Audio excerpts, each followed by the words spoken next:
कितने? 0। पहली पारी में 0, दूसरी पारी में 0। अब क्या किया जाता है, उसको टीम से आउट कर दिया जाता है कि इंटरनेशनल क्रिकेट खेलने के लेवल का नहीं पहुंच पाया है।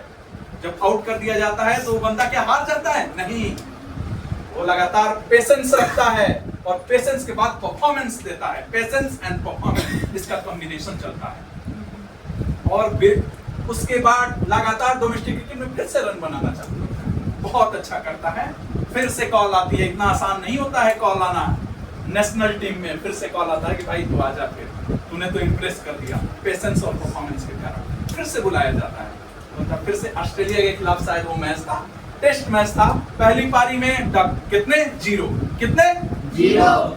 दूसरी पारी में 1 रन शुरुआत कर देता अपनी लाइफ का। दूसरी पारी में यानी दूसरे टेस्ट मैच में कुल उसके स्कोर होते हैं 1 रन। ठीक है, पहले टेस्ट मैच में 0 रन, दूसरे में फिर से उसे आउट कर दिया जाता है कि भाई तू अभी भी लेवल को मैच नहीं कर रहा है, चला जाता है। उसके अब जब घर आता है कितने साल बाद? 21, यानी 2 साल बाद, यानी 20 का था 22 का हो गया रहता है। अब उसकी फैमिली अच्छी खासे बिजनेस चल रहा था, फल फूल रहा था बिजनेस। वो खुद एक अच्छा चार्टर्ड अकाउंटेंट था, तो फैमिली ने कहा कि भाई अब तू ये कर ले, तुझसे वो नहीं होगा, तो चार्टर्ड अकाउंटेंट बन या जो भी कर, फैमिली का बिजनेस अच्छा चलेगा। लेकिन वो कहता है ना भाई, मुझे तो खेलना है and one day I will represent the Sri Lankan team. उसके अंदर ये जज्बा रहता है और वो फिर से खेलना शुरू करता है। भाई फिर से डोमेस्टिक क्रिकेट में एकदम परफॉर्मेंस पे परफॉर्मेंस दिया जा रहा है, परफॉर्मेंस पे परफॉर्मेंस दिया जा रहा है। फिर 17 महीने बाद उसको कॉल आती है। इतना आसान नहीं होता है दूसरी बार फिर कमबैक करना, इतना आसान नहीं होता है। लेकिन क्यों जाती है कॉल? क्योंकि बंदे के अंदर पेशेंस है, बंदे ने परफॉर्मेंस करके दिया जाता है और बंदे के अंदर डिटर्मिनेशन, यानी पेशेंस, परफॉर्मेंस एंड डिटर्मिनेशन, ये आपकी जिंदगी की काफी चीजों को बदल देगा। तो फिर से कॉल आती है 17 के बाद। दो टेस्ट मैच हो चुके हैं, तीसरे के लिए कॉल आता है, तीसरे में जाता है। पहली पारी 0, कितना? 0। दूसरी पारी कितना? फिर से बड़ा 0, यानी पूरे 3 टेस्ट मैचों में कितने उसके स्कोर है? कितने हैं? 1 रन है बस। फिर से भगा दिया जाता है कि भाई अब तो मीडिया में पूरी एक खबर आ जाती है कि भाई बंदा ये खेलने लायक नहीं है। डोमेस्टिक में तो स्पीड कम होती है, जो भी बॉलर्स होते हैं पेसरों की, ये वो इंटरनेशनल क्रिकेट नहीं खेल सकता है, इसका कैरियर ही नहीं है। यहाँ तक कि उनके कोच, टीममेट्स नहीं, वहां की मीडिया ने ये छापना शुरू कर दिया। सोचिए कि उसे बड़ा मुश्किल था, उसके पास 2 ऑप्शन थे, फैमिली का बिजनेस चुने या फिर से क्रिकेट खेले।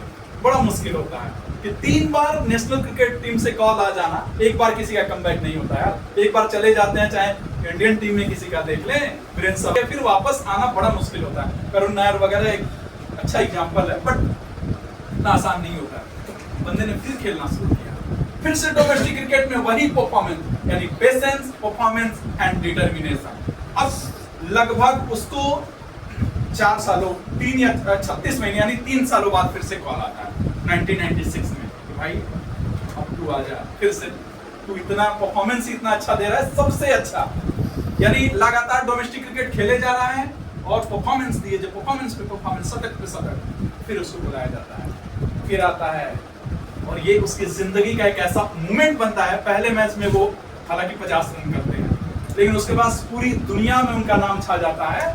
2003 में श्रीलंकन टीम की तरफ से वो कैप्टनसी भी करते हैं। टेस्ट मैच में जो दोहरा शतक 1-2 जो लोग मार रहे हैं, वो बड़ा अपने आप को मतलब ऐसे बोले तो 30 मार खान समझते हैं। 6 दोहरे शतक लगाता है वो, 6 दोहरे शतक, इतना आसान नहीं होता। 16-17 शतक लगाता है और श्रीलंका की तरफ से कैप्टन है, यानी वो बच्चा जो बोला था कि one day I will represent Sri Lankan cricket team, वो 2003 में कैप्टन भी बनता है।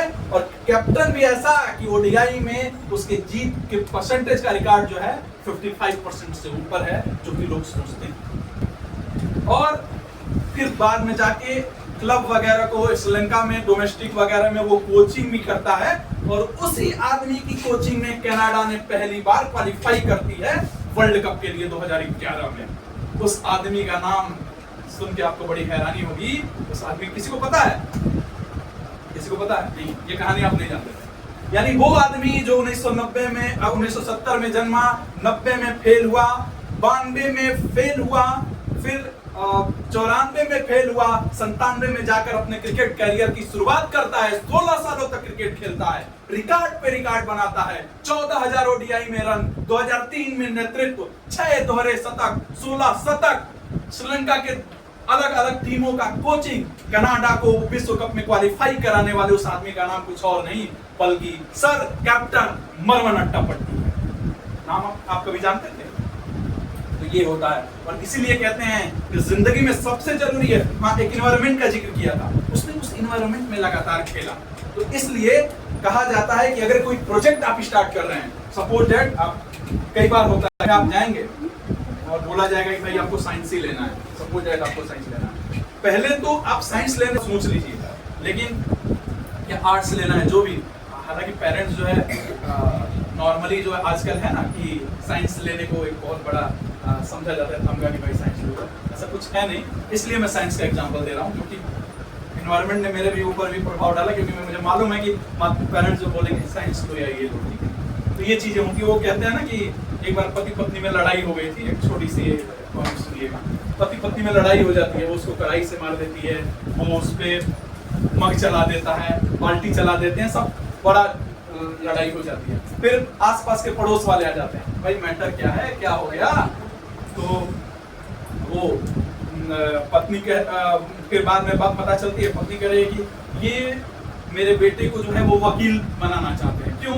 क्योंकि इनको बार बार कोर्ट कचहरी के चक्कर काटने पड़ते हैं, डेट पे डेट बढ़ती रहती है, और मैं अपने बच्चे को डॉक्टर बनाना चाहती हूँ। क्यों? क्योंकि मैं अपने जोड़ों की समस्या से जूझ रही हूँ, तो मैं इसको डॉक्टर बनाना चाहता हूँ। तो लोगों ने कहा कि चलो भाई कोई दिक्कत नहीं है, आप दोनों का मैटर है, लेकिन जिसको करना है उसी से पूछ लेते हैं। तो बाद में पता चलता है कि बच्चा अभी इस दुनिया में आया नहीं है, वो लोग पहले से ही चर्चा शुरू कर दिए। थोड़ा सा हंस लीजिए। तो